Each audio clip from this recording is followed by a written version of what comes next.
बताओ बताओ કેટલી મરઘી અંદર ગઈ છે? 5. સાચો જવાબ બાળકો. ગણો જોડો ફાર્મ હાઉસ વેકેશનની સાથે. મેથ્સ ટોપર બનો, રહો સૌથી સ્માર્ટ.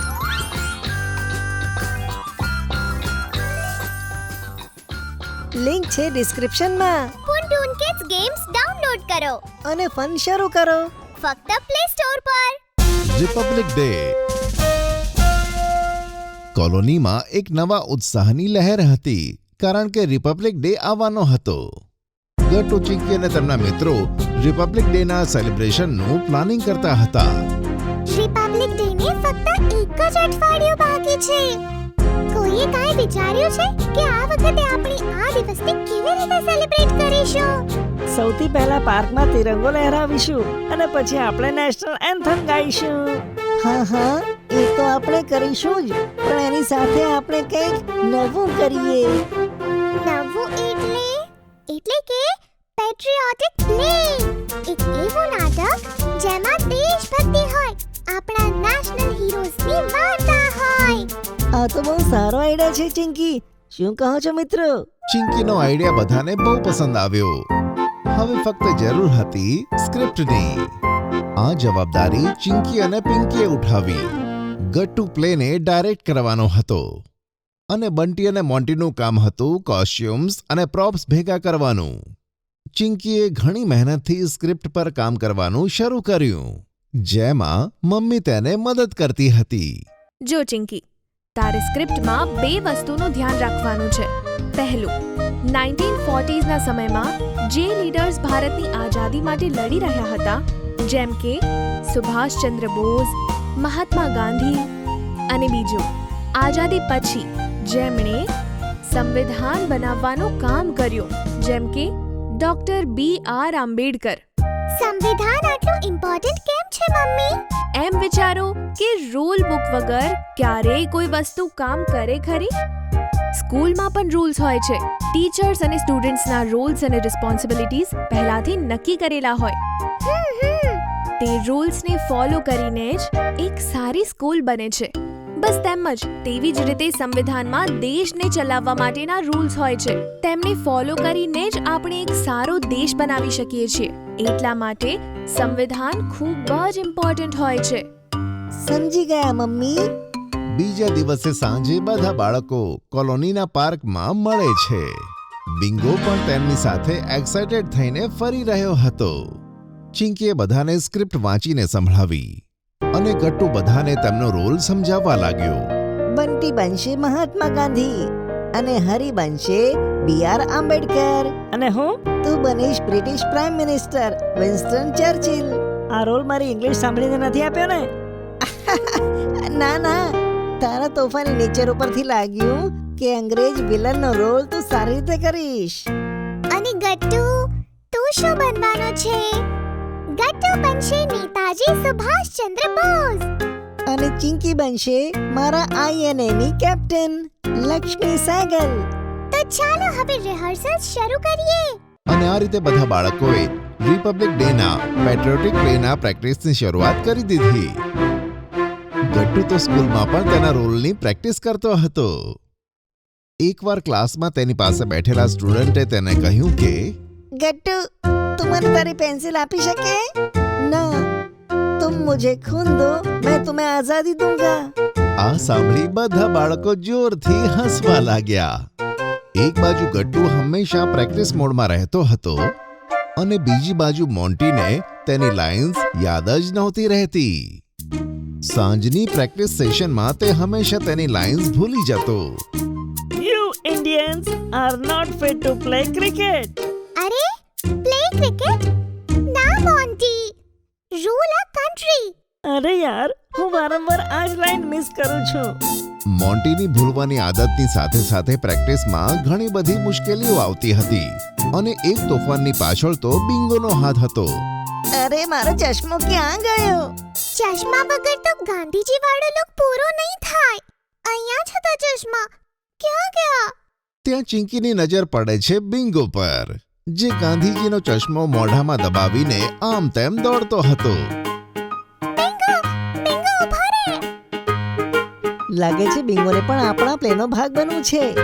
ચિંકીનો અવાજ સાંભળી બિંગો ઊભો રહે છે. ચિંકી તેના મોઢામાંથી ચશ્મો લઈ બંટીને આપે છે.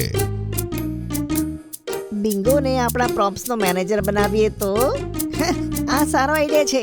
હા, બિંગો આપણા એક્ટર્સને પ્રોપ્સ લાવીને આપશે. હાને બિંગો?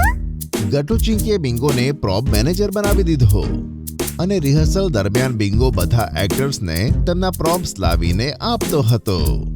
આપણે સત્ય અને ન્યાયના રસ્તે હંમેશા ચાલીશું. Thank you bingo.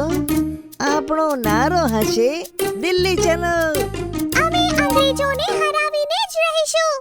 Captain Lakshmi, અંગ્રેજોને તમે બંદૂક વગર જ હરાવશો ને? અરે, મારી બંદૂક ક્યાં ગઈ?